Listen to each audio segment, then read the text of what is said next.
I'm going to be talking a little bit about ethics in cartography, a conversation that I've been having a lot this past year and that I've seen other people having as well. So before I get started, I put my slides together before NACIS sent out the land acknowledgement, and I did my own research on it, and I found this fantastic map that was associated with the land acknowledgement for Minnesota. That's on the wall about a half mile. Oh, wonderful. At the Center for the Bookmarks, the original. Oh, wow. Okay, so talk to Stephen after this session if you want to find out exactly where you can see the original. I'll be doing that. And back to Stephen, I want to just start off the bat by saying my early work on what I've been doing this past year was totally influenced by Stephen's manifesto called Right Map Making, which I have on my wall. I've had on my wall since he created it. Many of you who came to NACIS that year may have picked up a copy of that.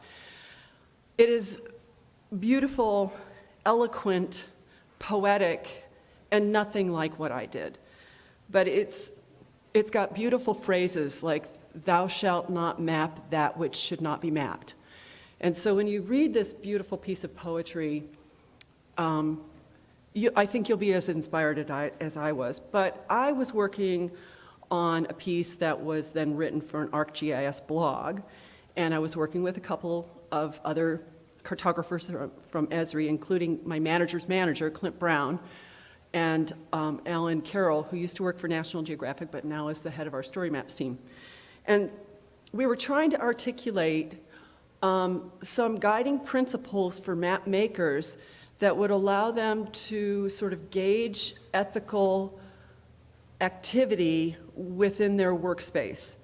And so we came up with 4 guiding principles, and they are, instead of reading the whole thing, they center around being honest and accurate, transparent and accountable, minimizing harm and seeking to provide value, and being humble and courageous. And for all of these, we really tried to focus on mapping with relation to those guiding principles.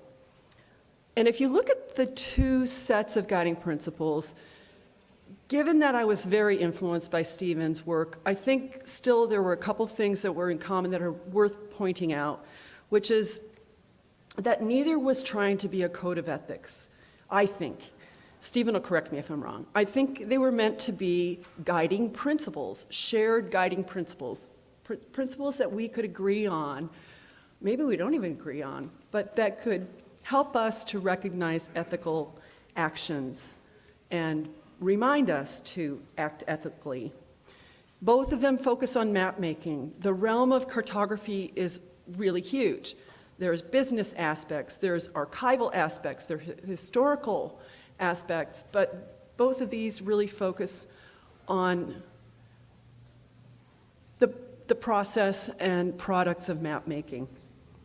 They're short, they're only 4 to 5. They're sweet, and they're easy to remember, and they sort of therefore stick in your head.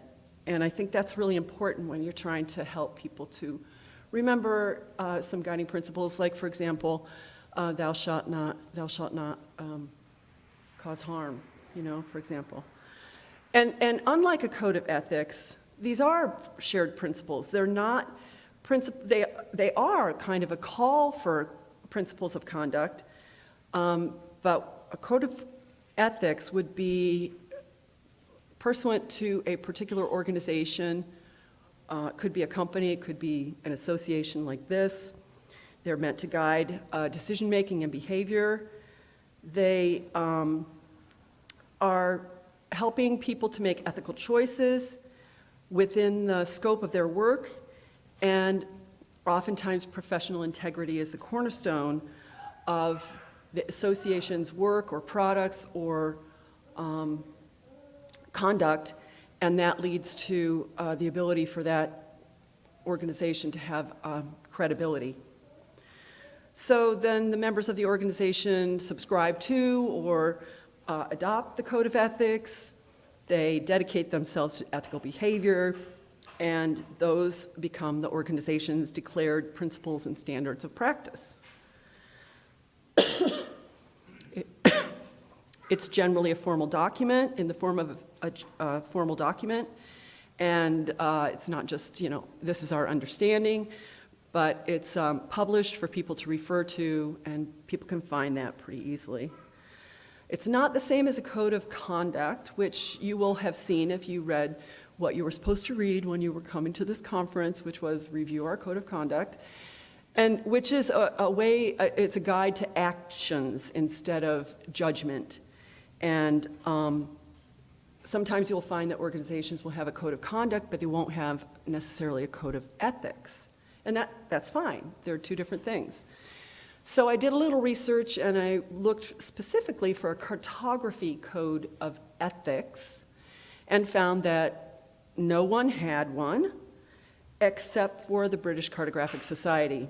And so I perused it. Again, there's only like 5 or 6 tenets here: honesty, integrity, competence, respect, responsibility, and they have since added a statement about diversity as well. But you will not find the word map in that code of ethics, unlike the work that Stephen and I did where we focused on maps and map making. If you look into the broader arena, because cartography could be seen as fitting under the umbrella in some ways of GIS and GI science, you will find a code of ethics for GI science adopted by both ERISA and the GI Science Institute. GIS Certification Institute. And this was very comprehensively put together. It's multiple pages long. It's definitely not the short and sweet, easy to remember thing. But again, you won't find the word map. And so, one would ask, do we need one? Okay, GIS has one. It's really comprehensive. Stephen and I have done a little bit of work on guiding principles. Nobody else has developed a code of ethics per se, except BCS. So do we even need one? Is there any value in developing a code of ethics? And I was struck by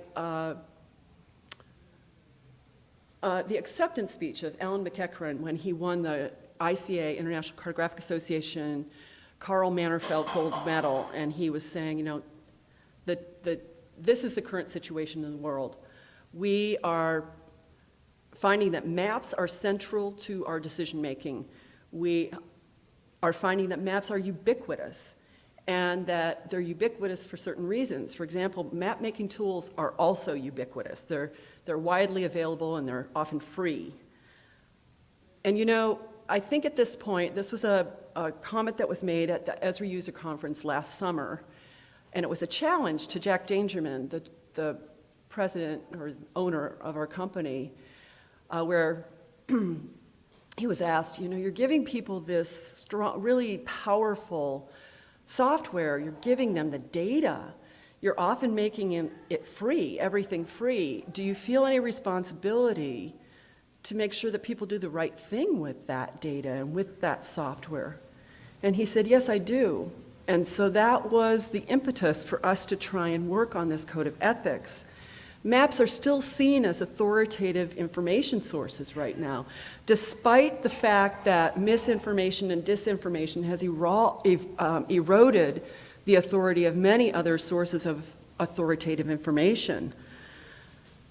And we're starting to see the foundations upon which the authority of maps stands potentially being subject to erosion. So we have fake news, we have faked maps, gerrymandering and redlining we've always dealt with. You can find cartographic conspiracies. I've read recently, actually it's been for a while now, deep fakes and satellite imagery where people are creating whole new landscapes. And of course the infamous situation that we witnessed with our former president where, a Sharpie was used to try and change the reality that people were making fiscal decisions based on. And of course, the cartographic community was in an outrage over this. But were other people? And how many people believed this map? So we started conversations, and I'm really pleased to say that at one of the very first at the first conversation, Patrick Kennelly from NACIS was involved and participated. And this was a American Association of Geographers meeting. The problem was that that was a conversation that you couldn't participate in unless you were registered for the meeting. So we found that problematic. We kept opening up the conversation, though. We went to the IMA Map Leaders Forum, had a conversation there. The results of that are soon to be published, where breakout groups talked about what's important to the map industry in terms of ethics. We talked about it at the Esri User Conference.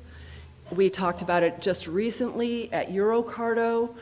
And now we're having the conversation here in some respects at NACIS. And then Autocarto, which happens in a week and a half, is based on the theme of ethics and mapping. And there are so many great titles of presentations. I haven't seen them yet, but the titles themselves just lead me to believe that this is going to be an awesome place to have conversations around this topic. There have been some articles that have been written, and the ICA recently at Eurocarto, which was in the middle of September, decided to approve the terms of reference for the creation of a working group on ethics in cartography. Brooke mentioned at lunch the Commission on Mountain Cartography, and the ICA has commissions on many things to bring attention and work to specific arenas of cartography, and this working group will be focused on carrying forward the work that has gone so far and taking it even farther. So what we want to do is we want to develop a set of shared guiding principles rather than a set of code of ethics. And we want to, as we've been, focus on map making. We can expand that later, but if we try to take the entire scope of cartography, we won't make strides. And we want to get some strides, we want to get some traction, and we want to get some distance behind us so that we can begin to move into other areas of cartography. There was a conversation at Eurocarto about, do we even use the word ethics anymore? Do we use different terminology now? There's a new way of speaking about these kinds of concepts. And there were some excellent comments in the audience that made us think, well, maybe we're starting behind, the gun. Maybe we should get ahead of the conversation. But then it was pointed out that most people have an understanding of what ethics is, but some of this new terminology, some of this new language isn't in the mainstream yet. And so let's focus on ethics as we think of them, as we conceive of them. We really, really want it to be an open conversation. So contribution, comments from as many people as possible from all over the world. That's the beauty of doing this under the International Cartographic Association, is that we can open up the conversation worldwide.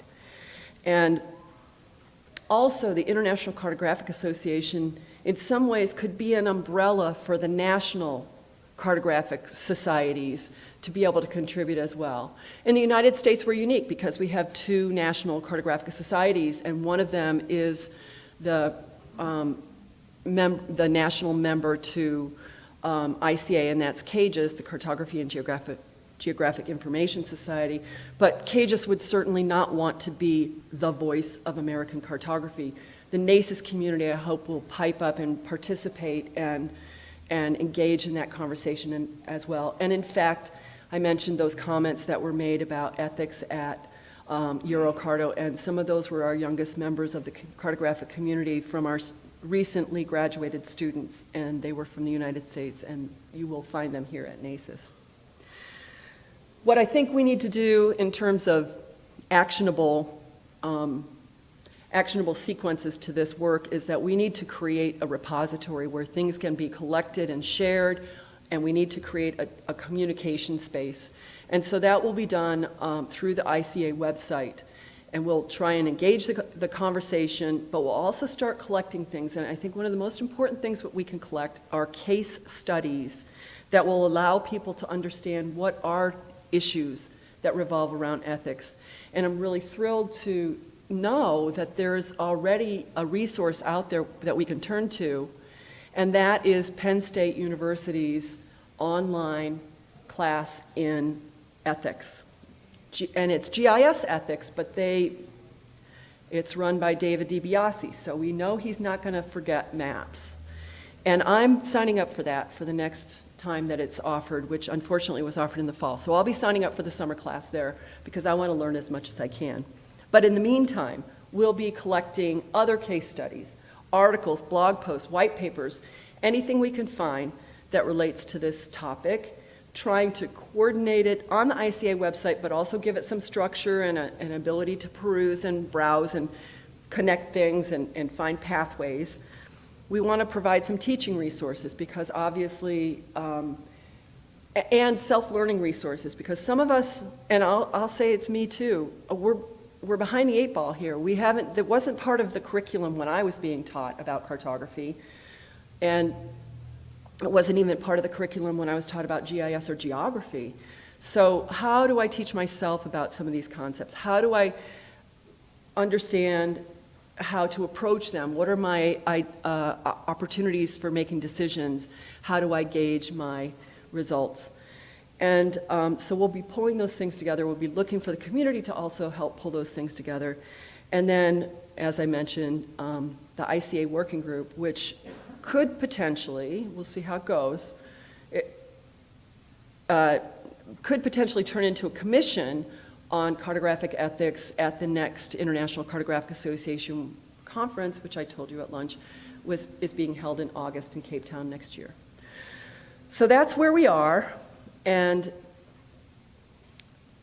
when it's an open conversation, I think that's the best way to talk about this instead of me just talking to you, because I think you all have something to say. You all have some thoughts about ethics and what you do.